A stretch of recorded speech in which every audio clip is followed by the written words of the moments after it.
Boa noite, Paulo Moura, cientista político, 17 de março de 2023. Hoje pela manhã, Haddad entregou a Lula o tal do arcabouço fiscal de que tanto falam na imprensa e no meio político. Na capinha do vídeo aí eu escrevi calabouço fiscal, vocês notaram? É a ideia do meu amigo Vinícius Boeira e eu resolvi roubartilhar com vocês, porque de fato o que o PT quer é nos aprisionar no endividamento público, no excesso de gastos e no aumento da carga tributária, e é sobre isso que eu vou falar no vídeo de hoje. Me deem um minuto que eu já volto.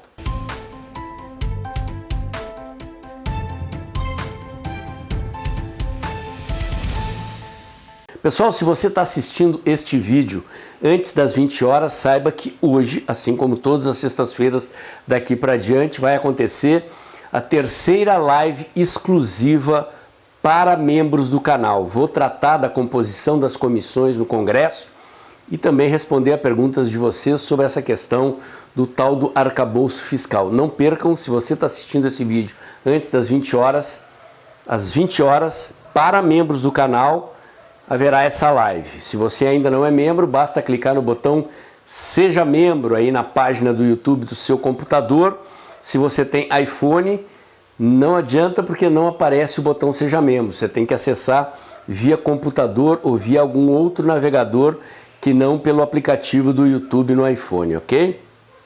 Lembro também que na próxima segunda-feira, às 20 horas, vou fazer uma live aberta com o deputado Medeiros, do PL do Mato Grosso. Vamos dar uma conversada sobre como é que está a situação dos deputados do PL, os deputados bolsonaristas eleitos pelo PL, saber como é que está a situação da oposição no Congresso Nacional e conversar sobre a situação política do país. Segunda-feira, às 20 horas, live aberta com o deputado José Medeiros. Quero agradecer também a você que tem doado pelo Pix do canal. Como vocês sabem, o canal entrou o ano aí operando no vermelho, com despesas maiores que receitas. As doações melhoraram bastante nos últimos dias, mas do jeito que está ainda vou fechar o mês no vermelho. Se você puder pingar o seu Pix, eu agradeço. Muito bem, gente, vamos lá. O que é o tal do arcabouço fiscal? Se eu falar para vocês o que é o teto de gastos, vocês já sabem, porque é uma trava que foi criada lá no governo Temer para proteger as contas públicas do excesso de gastos. Nós vínhamos do desastre do governo Dilma e esta lei foi criada exatamente para isso. Os administradores de empresas dizem que gasto é que nem cabelo. Se você não corta periodicamente, ele vai crescer indefinidamente. Portanto, quem cuida do seu próprio dinheiro de tempos em tempos tem que dar uma olhada nos gastos e controlar os gastos para que eles não ultrapassem as receitas. O caso aqui do canal não é esse, foram as receitas que caíram e certos gastos são permanentes, né? O contador, a pessoa que edita os meus vídeos e cria os designs das minhas capas, que vem a ser a minha esposa, mas é trabalho, tem que ser remunerado e esses gastos são fixos, né? A despesa é que caiu. Mas quando se trata do governo e quando se trata dos políticos, eles estão gastando o nosso dinheiro. Como eles não estão gastando o dinheiro deles, eles são fortemente tentados a gastar descontroladamente.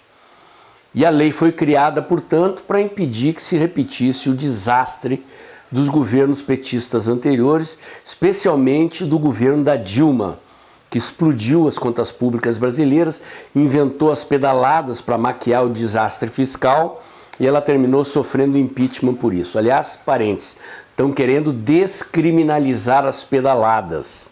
Sim, o assunto está em pauta lá nos bastidores políticos de Brasília. A situação é essa então. Quer dizer, chegou-se a um ponto em que os políticos começaram a ficar angustiados com o fato de que o governo não podia gastar além do teto. E desde sempre havia uma pressão muito forte sobre o ministro Paulo Guedes, sobre o presidente Bolsonaro, para acabar com o teto de gastos. O ministro Paulo Guedes resistiu heroicamente, o teto de gastos sobreviveu. Mesmo assim, em função da pandemia, foram autorizados gastos acima do teto, gastos excepcionais, um parêntese, né, uma brecha na lei foi criada devido à excepcionalidade da pandemia e depois voltamos à regra do teto. Pois bem, o PT assumiu e como a esquerda trabalha com a ideia de que a locomotiva da economia é o Estado e não a iniciativa privada, sim, eles acham que o Estado produz riqueza.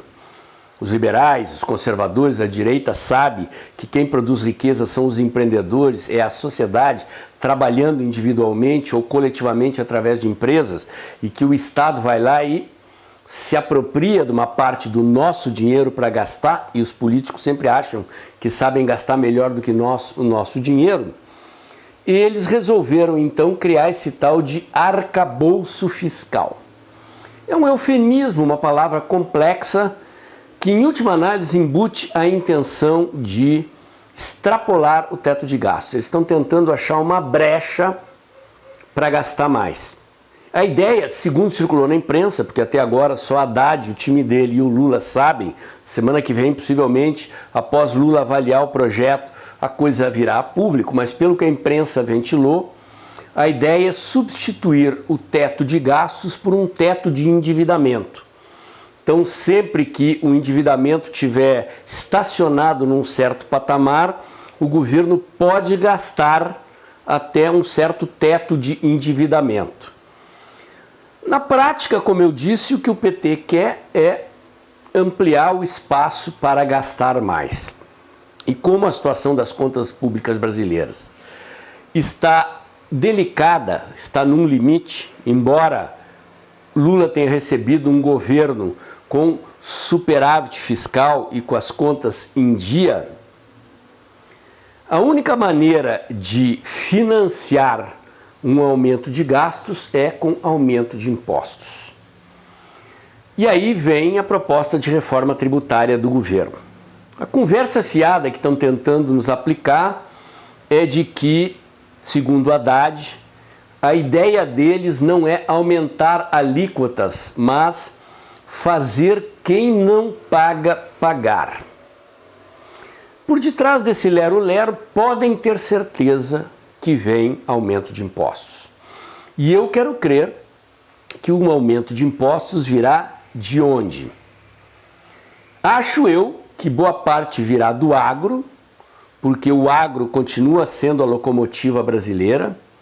O PIB desse trimestre aparentemente ainda vai crescer 1,5%, 1,7%, graças ao agro, portanto é o agro que continua sustentando a economia brasileira.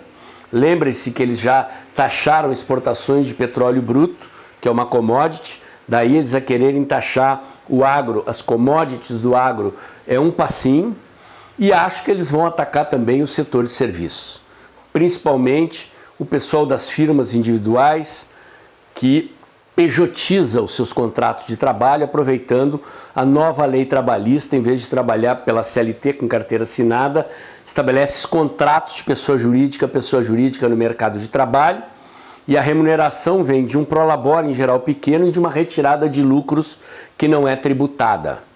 Acredito eu que o PT está de olho nessas duas fontes de dinheiro. E é por isso que o termo calabouço fiscal caiu bem. Achei genial a ideia do Vinícius Bueira, meu grande amigo, porque, de certa forma, o que vai acontecer se esse negócio passar é que nós seremos aprisionados numa armadilha de baixo crescimento, de alto endividamento público, de aumento da carga tributária e de inflação. Não tem saída, não existe picanha grátis. Para o Lula satisfazer as expectativas que ele gerou, ele vai ter que aumentar impostos para financiar o aumento de gastos públicos. A boa notícia é que Arthur Lira entregou a relatoria do projeto do arcabouço fiscal para um deputado de oposição. O governo ainda não tem maioria no Congresso para aprovar, segundo o próprio Arthur Lira, simples projetos de lei, o que dirá reformas constitucionais. O governo vai ter que trocar o pneu do carro andando, vai para cima do Congresso Nacional e vai tentar compor uma base para mudar o teto de gastos, substituir por esse arcabouço fiscal, e em seguida para aprovar a reforma tributária, que é uma reforma constitucional. Temos, portanto, que ficar de olho acompanhando esse tema. Eu sei que é um tema árido, é um tema que não tem nada a ver com lacração, mas ele é de suma importância e todos nós, pagadores de impostos, temos que ficar de olhos abertos e meter pressão nos parlamentares para que esse tal de arcabouço fiscal e a reforma tributária que virá na sequência não implique em aumento da carga tributária, aumento do endividamento público e, na sequência, aumento da inflação.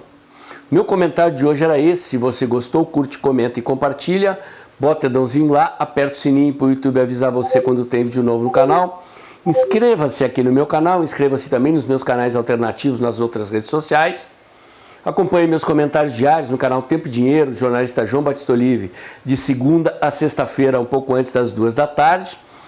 E lembre-se que março está avançando e, pela média das doações desse mês, ainda que tenham melhorado, será o terceiro mês que o canal opera no vermelho, com despesas acima das receitas, e é o seu Pix mensal que garante a continuidade desse trabalho que eu faço aqui já há quase 3 anos, entregando a você informação e análise independente, comprometida com ideias liberais, com valores conservadores, com o Brasil livre, próspero, em ordem e progresso.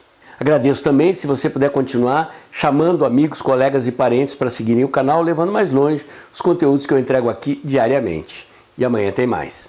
Olá, amigos e seguidores do canal Dextra. Ultrapassamos a marca de 100 mil seguidores no final de 2022 e agora estamos implementando novidades.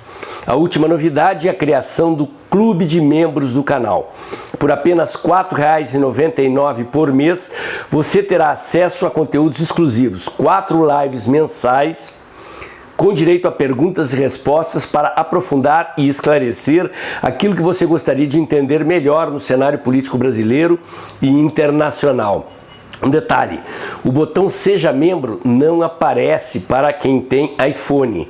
Então, se você tem um telefone da Apple, entre no site através do seu navegador no computador e clique no botão Seja Membro.